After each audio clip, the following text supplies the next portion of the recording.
राजनगर गांव में रामचरण नाम का एक आदमी रहता था। उसकी पत्नी का नाम कुसुम और बेटी का नाम गुड़िया था। रामचरण पानी पूरी बेचकर गुजारा करता था, लेकिन उसकी कमाई बहुत ही कम थी और इसका कारण पानी पूरी का कम बिकना नहीं, बल्कि उसका भुलक्कड़पन था। अरे रामचरण भैया, जरा 10 की पानी पूरी खिलाओ तो। हाँ, अभी लो रमेश। वाह वाह वाह, क्या मजेदार पानी पूरी है। आपके जैसा पानी पूरी का पानी इस गांव में तो क्या आसपास के 10 गांव में भी नहीं बना होगा भैया। अरे, इतनी प्रशंसा के लिए बहुत बहुत धन्यवाद भैया। वो कहते हैं ना कि स्वाद खाने में नहीं बल्कि खाने वाले की जीभ में होता है। हाँ, अरे ऐसा कुछ नहीं कहते हैं भाई, कहाँ कहते हैं, कौन कहता है? बल्कि बोला यह जाता है कि खूबसूरती देखने वालों की आंखों में होती है, ये जीभ में स्वाद होता है, ये होता है, कौन कहता है? अरे तो अगर खूबसूरती आंखों में हो सकती है तो स्वाद जीभ में क्यों नहीं हो सकता? बताओ रमेश, तुम तो बताओ। अरे क्यों नहीं। अरे और अगर नहीं भी होता है तो आज आपने कह दिया ना, तो आज से होने लगेगा। अरे ऐसे ही तो धीरे धीरे कहावतें बनती हैं भारत में, है? हाँ, बिल्कुल सही कहा भैया। तुम ही हो एक जो मेरी बात को समझते हो भाई। अरे तुम दोनों कुछ पागल वागल हो क्या, है? अपनी अपनी कहावतें बना रहे हो, है? खैर मुझे क्या, मुझे तो तुम पानी पूरी खिलाओ, फिर मैं यहाँ से जाऊं।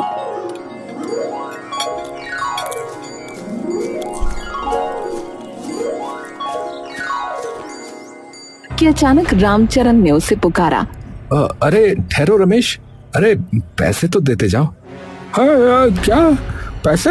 अरे भैया, मैंने तो दे दिए थे 10 रुपए। अरे नहीं, अभी तक तो तुमने कुछ नहीं दिया भाई। अरे वाह रामचरण भैया, है आप तो पूरे के पूरे भुलक्कड़ निकले। देखो जरा, मैंने 10 का नोट दिया था, आप भूल गए। रामचरण का माथा ठनका। सच क्या है, उसने सच में पैसे लिए थे या नहीं? बेचारे की याददाश्त धोखा दे गई। रमेश हंसता हंसता निकल गया। अरे बाप रे, कहीं सच में मैंने पैसे ले लिए और मुझे याद नहीं। अरे मैं भी कितना भुलक्कड़ हूँ यार।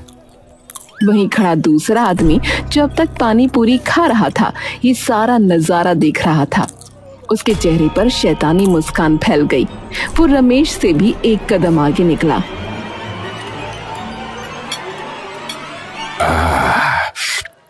लो भैया, बहुत मजा आया भैया, वाह। और हाँ, मेरा 10 का नोट वापस करो, मैंने तो 20 का दिया था। है? 20 का? अरे मुझे तो याद ही नहीं। हाँ भाई, अब याद कर लो।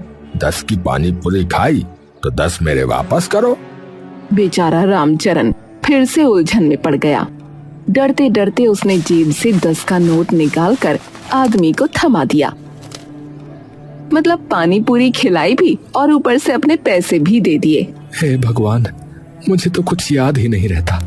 इस दिमाग का तो क्या करूं मैं, एक दिन मेरा सत्यानाश न कर दे ये। इसी तरह दिन गुजरते गए। रामचरण का ठेला तो खूब चलता, लेकिन घर में 1 रुपया भी न टिकता। उसकी भुलक्कड़ दिमागी हालत का शिकार पूरा परिवार था। एक दिन की बात है, रामचरण शाम को पानी पूरी बेचकर लौट रहा था। उस दिन वो अपना ही घर भूल गया और अपने घर की जगह पड़ोसी गोपाल के आंगन में घुस गया। अरे ओ रामचरण, हमारे घर में क्या कर रहे हो? अरे ये मेरा घर नहीं है क्या? निकल बाहर, भुलक्कड़ कहीं के। बाहर खड़े गांव के लोग ठहाकों में फूट पड़े। अरे देखो देखो, रामचरण जो है अपना घर तक भूल गया भैया। अरे भैया, ये बहुत बड़ा भुलक्कड़ हो रहा है आजकल। हाँ, अरे रामचरण, अब तो हद ही हो गई, चलो चलो घर में। वो उसका हाथ पकड़कर खींचते हुए अंदर ले गई। अपना इलाज करवाओ, वरना एक दिन बहुत पिटोगे किसी के हाथों। अरे मैं पता नहीं कैसे। अरे अब छोड़ो ऐसे वैसे, चलो खाने बैठो। यूं ही दिन गुजर रहे थे।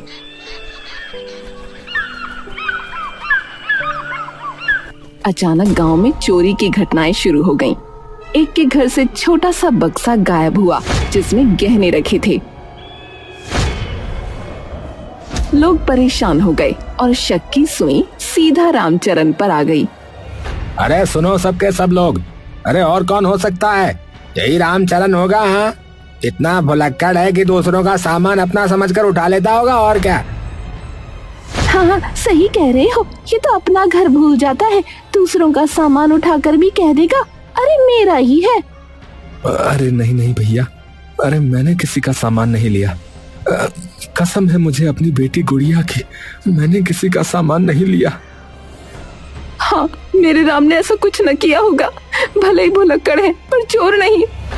मेरे पापा बुरे नहीं हैं, सब लोग गलत कह रहे हैं। गांव का मुखिया धर्मपाल वहां आया। उसकी गहरी आवाज ने सबको शांत कर दिया।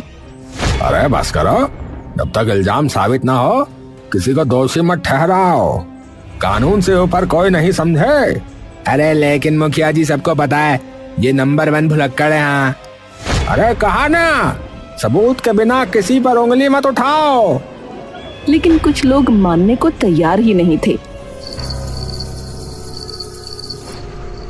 रामचरण पानी पूरी बेचकर थका हारा घर लौट रहा था। अचानक अंधेरे में नकाबपोश लोगों ने उसे घेर लिया। कौन हो तुम लोग? कौन हो? चोर कहीं के, अब सच उगल देगा तू। ये ले, ये ले, ये ले। बिना कुछ सुने उन्होंने रामचरण पर डंडे बरसा दिए। बेचारा दर्द से चीखता रहा, फिर अंधेरे में गायब हो गए। अरे भैया, अरे भगवान, अरे मैं चोर नहीं हूँ। गांव की सुनसान गली में उसका करहाना गूंजता रहा। रामचरण घायल होकर बिस्तर पर पड़ा था। उसके शरीर पर पट्टियां बंधी थीं और आंखों में बेबसी। घर का कोना कोना मानो दर्द से कराह रहा था। कुसुम का चेहरा चिंता से झुर्राया जा रहा था और छोटी गुड़िया की आंखों में सवाल तैर रहे थे। पापा, आपको किसने मारा? आपने किसी का कुछ नहीं बिगाड़ा, फिर सबने क्यों मारा? बेटी, उन्होंने मुझे चोर समझकर पीटा है, पर मैं निर्दोष हूँ। बस मेरी किस्मत। हे भगवान, ये क्या दिन दिखा दिए। अब घर कैसे चलेगा? ठेला कौन लगाएगा?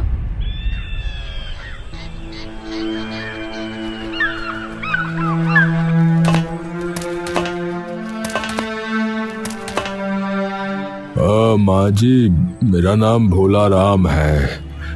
जरा 2 रोटी मिल जाती तो कृपा होती। कई दिन से पेट खाली है। हम पर पहले ही मुसीबतों का पहाड़ टूट पड़ा है और तू भीख मांगने चला आया है। जा यहाँ से। गुस्सा मत करिए। अगर आप इजाजत दें तो क्या मैं आपकी कुछ मदद कर सकता हूँ? तू? अरे तू खुद एक भिखारी है, हमारी मदद क्या करेगा? हाँ, मैं भिखारी हूँ और देखो ना, लंगड़ा भी, लेकिन हाथ पांव जो चल रहे हैं, काम करने की ताकत अब भी है। आप पानी पूरी बेचते हो ना, मुझे ठेला दे दीजिए, मैं बेचूंगा। बस मुनाफे से थोड़ा हिस्सा मुझे दे देना। कहीं हमारा ठेला लेकर न भाग जाए। अरे कुसुम, हमारे पास कोई और रास्ता नहीं है। घर तो चलाना ही होगा। ये तो लंगड़ा है, ठेला कैसे चलाएगा? अब मैं चलूंगा नहीं, बस एक जगह खड़ा रहूंगा। लोग खुद आएंगे और पैसे लाना मेरी बात है, वो आ जाएंगे। बहुत सोच विचार के बाद आखिरकार कुसुम ने मजबूरी में हामी भर दी।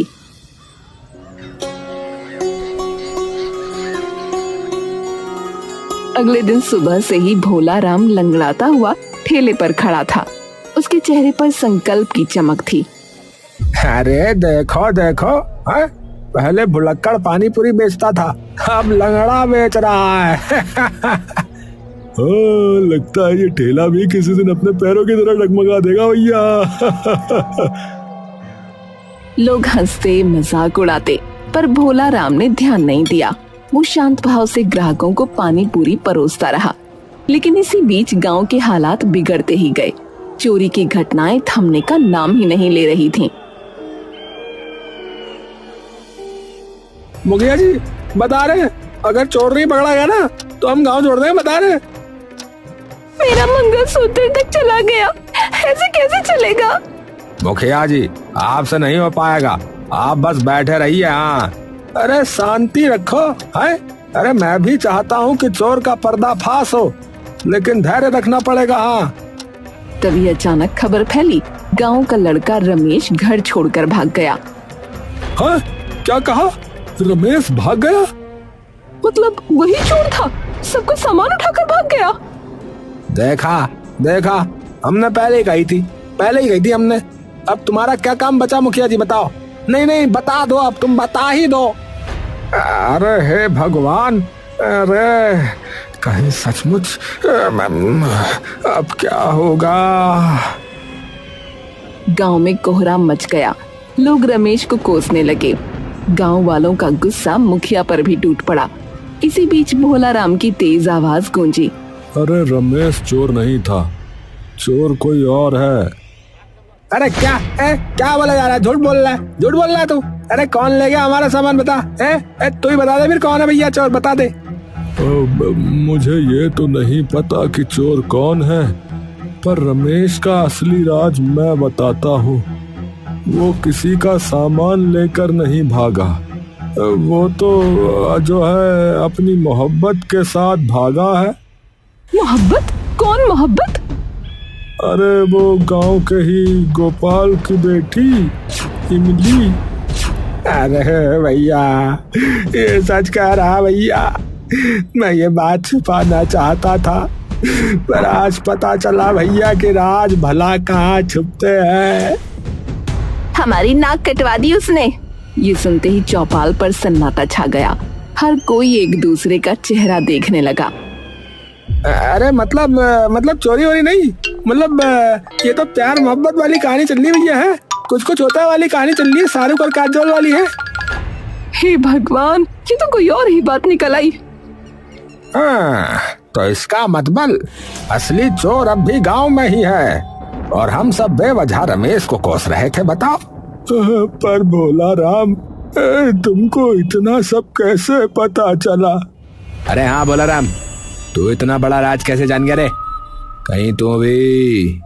हाँ, कहीं तू नहीं तो उन लोगों को नहीं भगवाया? अरे भैया गलत मत समझो, सच्चाई ये है कि रमेश और इमली अक्सर मेरे पानी पूरी के ठेले पर आते थे, वहीं मैंने उनकी बातें सुन ली थी भैया। और गोपाल भैया, सरोज भाभी, इसमें आपकी नाक कटने जैसी कोई बात नहीं है। आपकी बेटी ने चोरी नहीं की बल्कि प्रेम किया है। अगर आप लोग मान जाते तो आज उन्हें भागना ना पड़ता। सही कह रहे हो। हाँ, हमने ही उसकी बातें अनसुनी कर दी भैया। अब अगर उसका फोन आए तो गुस्से से नहीं बल्कि प्यार से बुलाइएगा, तब देखना वो खुद लौट आएंगे। हाँ। गोपाल और सरोज उसकी बात सुनकर चुपचाप सर झुकाए वहां से चले गए। भीड़ छट गई, लेकिन सवाल वही का वही रह गया, आखिर चोर है कौन? अगले दिन मुखिया धर्मपाल का नौकर हरिराम भोला राम का मजाक बनाने के लिए लंगड़ाता हुआ आया और बोला, अबे चल लंगड़े ओए, मुझे भी जरा तेरी मशहूर पानी पूरी खिला चल। भाई मजाक ना उड़ाओ, बैठो मैं खिलाता हूँ। हरिराम पानी पूरी खाने लगा। तभी कुछ लोगों की नजर उस पर पड़ी। उन्होंने देखा कि उसके हाथ की उंगली में वही अंगूठी चमक रही थी जिसकी चोरी की रिपोर्ट गांव में हुई थी। भैया, मोरी मैया, जरा देख रहे, ये अंगूठी तो उसी चोरी वाली अंगूठी से नहीं मिल रही है। ए, साले को पकड़ो, इस हरामी को। यही है असली चोर, यही है रे। पकड़ पकड़ पकड़ हरिया, पकड़। भीड़ ने हरिराम को घेर लिया। अबे बाबलो रुक जाओ, ए भाई रुक जाओ भाई। अरे अब बोल, अरे कहाँ छिपा रखा है बाकी सामान, बोल बोल। अरे भैया, भाई मैं चोर नहीं भाई। ये अंगूठी मुखिया धर्मपाल ने मुझे दी तोहफे में। भाई मैं चोर नहीं हूँ। भाई मार मत भाई। तोहफे में? अरे झूठ बोलता है, झूठ बोलता है। तोड़ खपड़िया तोड़, साले की है खपड़िया तोड़। ईंट मार, ईंट मार। अरे अरे बस करो, बस करो। अरे बिना सुने मारना बंद करो। अगर हरिराम कह रहा है कि अंगूठी उसे मुखिया ने दी है तो पूछ लो ना मुखिया से। ए भैया सुन ले, अगर झूठा निकला तो यही गाड़ देंगे, बता रहे तुझे। हाँ यही गाड़ देंगे, हाँ यही कब्र बना देंगे तेरी, बता रहे। भैया पूछ लो भैया, मैं झूठा थोड़ी हूँ, मैं झूठ नहीं बोल रहा। ये अंगूठी मैंने चोरी नहीं की, मुखिया जी ने मुझे दी है। पूरे गांव में हंगामा मचा हुआ था। हरिराम की बात सुनकर सब लोग मुखिया धर्मपाल के पास पहुंचे। मुखिया जी, बताओ, हम सूद देंगे, तुम बता रहे। हमें बताइए कि आपके इस नौकर के पास ये जो अंगूठी है, ये आपने इसे दी है? जल्दी बता दो हमें, हमारे माथे की नजर जो है ना वो चढ़ रही है, बता रहे। अब ये अंगूठी, हाँ ये तो मेरी ही है, मैंने ही हरिराम को दी थी। लोगों ने राहत की सांस ली। तभी भीड़ में से किसी ने ऊंची आवाज लगाई, अरे भैया छोटा मुंह बड़ी बात, लेकिन क्या इसका मतलब ये नहीं हो सकता कि मैंने चोरी की है? अरे मूर्ख इंसान, सुनार की दुकान पर एक डिजाइन की कई अंगूठियां मिलती है, जो खरीदता हो उससे पूछ ले। भारी खामोशी छा गई। तभी कुछ लोग बोले, हाँ भैया बात तो सही है। नहीं बात सही है, मतलब कि सुनार यही डिजाइन की कई अंगूठियां बनाता होगा, है ना? आप पर शक करना गलत लग रहा है मुझे तो भैया। तुम क्या कहते हो रे मनोज? भीड़ में हलचल मच गई। हरिराम रोते रोते बोला, देखा, मैंने कहा था ना मैं चोर नहीं हूँ। तुम लोग मानते ही नहीं हो। बात बताओ, कूट के रख दिया, धुन के आटा बना डाला मुझे। लोग शर्मिंदा हो गए और हरिराम को छोड़ दिया। लेकिन अब सवाल और बड़ा हो गया। अरे लेकिन बात तो फिर यह है कि असली चोर कौन है? हाँ भैया, असली चोर कौन है? हाँ असली चोर कौन है फिर? कौन है असली चोर? उस रात गांव के 4-5 लोगों ने तय किया कि पहरेदारी होगी और ये बात किसी और तक न पहुंचे, वरना चोर चौकन्ना हो जाएगा। वो लोग रात में लाठियों के साथ गलियों में घूम रहे थे। अंधेरे और सन्नाटे में सबकी धड़कनें तेज हो चुकी थीं। अचानक किसी ने देखा, भैया देखो, वो कोई आदमी कहीं चोरी छिपे जा रहा है, देखो। वो चारों फौरन उस तरफ भागे और दौड़कर उस आदमी को पकड़ लिया। वो भोलाराम था। तो तू ही है असली चोर, है? पानी पूरी बेचने का ढंग किया है और चोरी करने गांव में घुस आया। भोलाराम हांफते हुए हाथ जोड़कर बोला, नहीं, मैं चोर नहीं हूँ। मैं भी आप लोगों की तरह चोर का पता लगाने के लिए रात में निकला हूँ। अरे झूठ बोल रहा है, सरासर झूठ बोल रहा है ये बंदा। अरे अभी मंदिर में असली चोर घुसा है, वो मूर्ति का मुकुट चुराने वाला है। वो लोग ये सुनकर हैरान रह गए। भैया क्या सच बोल रहे हैं या हमें बेवकूफ बना रहे हो? है अरे भैया, अरे चलकर देख लो ना, यकीन नहीं हो रहा है तो। अरे एक मिनट, मैंने तो ध्यान नहीं दिया। अरे भैया ये देखो, ये तो लंगड़ा के चल ही नहीं रहा। मतलब इसने झूठ बोला, ये नाटक कर रहा था अब तक। अब तो पक्का हो गया कि चोर यही है। हाँ अरे मोरी मैया, भैया, अरे हमने ये नजरअंदाज कैसे कर दिया भैया? लल्लन, गिट्टी, माधव, सिलवट्टा, देख भैया क्या हो रहा है ये। अरे वो मैं बाद में सब समझाता हूँ, पहले एक बार मंदिर में चल के देख तो लो बस। भैया चलो, कह रहा है तो चल के देखते हैं और फिर बाद में इसकी हड्डियों की हजामत करते हैं। हाँ चलो भैया, चलो। हाँ चलो भैया, देख लेते हैं क्या हो रहा है। सब लोग मशालें लेकर मंदिर की ओर दौड़े। जैसे ही दरवाजा खोला गया, अंदर का दृश्य देखकर सबकी आंखें फटी की फटी रह गईं। कोई था जो सोने का मुकुट उठाकर भाग रहा था। उन लोगों ने फौरन उसे पकड़ा और उसका नकाब हटाया। वो कोई और नहीं बल्कि खुद मुखिया धर्मपाल था। अरे धर्मपाल, अरे तू, अरे तुम लोग यहाँ कैसे आए? वो लोग उसे पकड़कर बाहर लाए। चीख पुकार से सारा गांव जमा हो गया। मुखिया तुम और चोर? मैं ही हूँ।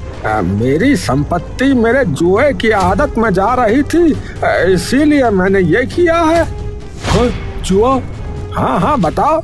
अरे कौन मेरा कोई कुछ बिगाड़ सकता है? अरे मैं इस गांव का मुखिया हूँ भाई। तभी अचानक भोला राम ऊंची आवाज में बोला, तेरा खेल खत्म है धर्मपाल। मैं कोई लंगड़ा पानीपुरी वाला नहीं, बल्कि undercover police inspector Vijay Singh हूँ। इंस्पेक्टर? ए भैया, पुलिस वाला है क्या? अरे इंस्पेक्टर साहब। अरे इंस्पेक्टर साहब। हाँ, मुझे पहले से खबर थी कि इस गांव में चोरी की घटनाओं के पीछे कोई बड़ा गुनहगार है, इसीलिए मैंने लंगड़ा बनकर यहाँ डेरा डाला। और देखो, आज असली अपराधी सामने है। धर्मपाल गुस्से में दांत पीसता रह गया। उसी समय चौपाल की ओर से आवाज आई। रामचरण अपनी पत्नी कुसुम के साथ वहां पहुंचा। अब वो स्वस्थ था। देखा, मुझे बेवजह चोर समझा गया। मेरी इज्जत मिट्टी में मिल गई। रामचरण, इसी वजह से मैंने पानीपुरी बेचते हुए तुम्हारी सहायता की, वरना मैं किसी और तरीके से भी गांव पर नजर रख सकता था। तुम्हें बेकार की सजा मिली, पर अब न्याय मिलेगा। मैं तुम्हें मुआवजा दिलवाऊंगा। अरे राम, अनजाने में कैसे कैसे पाप हो गए हमसे भैया। अरे ए रामचरण, ए भैया माफ कर दो भैया, हमको भी, सब गांव वालों को माफ कर दो भैया।